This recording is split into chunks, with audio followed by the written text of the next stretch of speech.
Hi friends, good morning. Welcome our channel ತಾರಿಕಟ್ಟೆ ತಾಲೀಸ್ ಅಂತ ಎಲ್ಲರೂ ಸಬ್ಸ್ಕ್ರೈಬ್ ಮಾಡ್ಕೊಳ್ರಿ. ಈಗ ನಾನು ಹೀರೆಕಾಯನ್ನು ಕಟ್ ಮಾಡ್ಕೊಂಡಿದ್ದೀನಿ, ಹಾಗೆ ಈರುಳ್ಳಿ ಟೊಮೊಟೊ ಕಟ್ ಮಾಡ್ಕೊಂಡಿದ್ದೀನಿ. ಹೀರೆಕಾಯಿ ಪಲ್ಯಗೆ ಬೇಕಾಗುವಂಥ ಸಾಮಾನು ಇಷ್ಟೇ. ಈಗ ನೋಡಿ, ನಾನು ಈ ಒಂದು ಪಾತ್ರೆಯಲ್ಲಿ ಎಣ್ಣೆ ಹಾಕಿ ಅದಕ್ಕೆ ಒಗ್ಗರಣೆ ಬೀಜ ಹಾಕಿ ಅದಕ್ಕೆ ಕರಿಬೇವು ಎಲ್ಲ ಸೇರಿಸಿ ಒಗ್ಗರಣೆ ಮಾಡ್ತಾಯಿದ್ದೀನಿ. ಒಗ್ಗರಣೆ ಬೀಜ ಫ್ರೈ ಆದ ನಂತರ ಕರಿಬೇವು ಹಾಕ್ಕೊಂಡಿದ್ದೀನಿ. ಹಾಗೆ ಈಗ ಕಟ್ ಮಾಡಿರುವಂಥ ಟೊಮೊಟೊ, ಈರುಳ್ಳಿ, ಹೀರೆಕಾಯಿ ಎಲ್ಲವನ್ನು ಹಾಕಿ ಮಿಕ್ಸ್ ಮಾಡ್ಕೋಬೇಕು. ನೋಡ್ತಿದ್ರಲ್ಲ, ಹೀರೆಕಾಯಿ ಸಣ್ಣಕ್ಕೆ ಕಟ್ ಮಾಡ್ಕೋಬೇಕು. ನಮ್ಮ ತೋಟದಲ್ಲೇ ಬೆಳೆದಿರುವಂಥ ಹೀರೆಕಾಯಿ, ಇದು ಫ್ರೆಶ್ ಆಗಿದೆ, ಸಖತ್ತಾಗಿದೆ, ಟೇಸ್ಟು ತುಂಬಾ ಚೆನ್ನಾಗಿದೆ.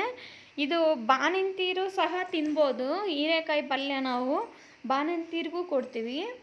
ಹಾಗೆ ನಾವು ಎಲ್ಲ ಪೇಷಂಟು ಅಂದರೆ ಯಾರು ಹುಷಾರಿಲ್ಲ, ಏನಾರು ಆಗಿರುತ್ತೆ ಅಂಥವ್ರಿಗೂ ಸಹ ನಾವು ಇಂಥ ಹೀರೆಕಾಯಿ, ಬೆಂಡೆಕಾಯಿ, ತೊಂಡೆಕಾಯಿ ಅಂಥವೆಲ್ಲ ಕೊಡ್ತೀವಿ. ಅದರಲ್ಲಿ ಒಳ್ಳೆಯದು ಅಂದರೆ ನೀರಿನ ಅಂಶ ಜಾಸ್ತಿ ಇರೋದು, ಹಾಗೆ ಜೀರ್ಣಶಕ್ತಿ ಆಗುವಂಥ ತರಕಾರಿ ಅಂದರೆ ಇದು ಹೀರೆಕಾಯಿ. ಈ ಹೀರೆಕಾಯಿ ಪಲ್ಯ ತುಂಬಾ ಟೇಸ್ಟ್ ಇರುತ್ತೆ. ನಾನು ಎಣ್ಣೆಯಲ್ಲೇ ಫ್ರೈ ಮಾಡ್ತಾಯಿದ್ದೀನಿ, ನೀರು ಒಂಚೂರು ಒಂದು ಹನಿ ಹಾಕಿಲ್ಲ. ಉಪ್ಪು ಅರಿಶಿನ ಹಾಕಿ ಒಂದು ಸ್ವಲ್ಪ ಹೊತ್ತು ಫ್ರೈ ಮಾಡಿದರೆ ಈ ರೀತಿ ಬರುತ್ತೆ. ಅದಕ್ಕೆ ನಾನು ಮತ್ತೆ ಖಾರದ ಪುಡಿ ಹಾಕಿದ್ದೆ. ಅರಿಶಿನ ಉಪ್ಪು ಹಾಕಿ ಬೇಯಿಸಿದರೆ ಉಪ್ಪೆಲ್ಲ ಹೀರೆಕಾಯಿಗೆ ಹಿಡಿಯುತ್ತೆ.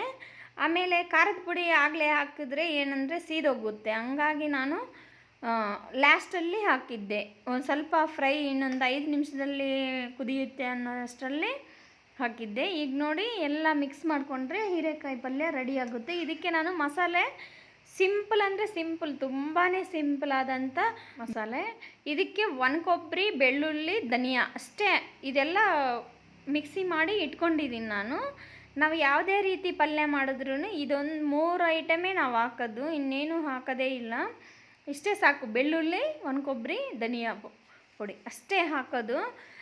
ಟೇಸ್ಟ್ ಅಂತೂ ಸಖತ್ತಾಗಿರುತ್ತೆ. Please subscribe ತಾರಿಕಟ್ಟೆ ತಾಲೀಸು. ಎಲ್ಲರೂ ನೋಡಿರಿ, ಕಲೀರಿ.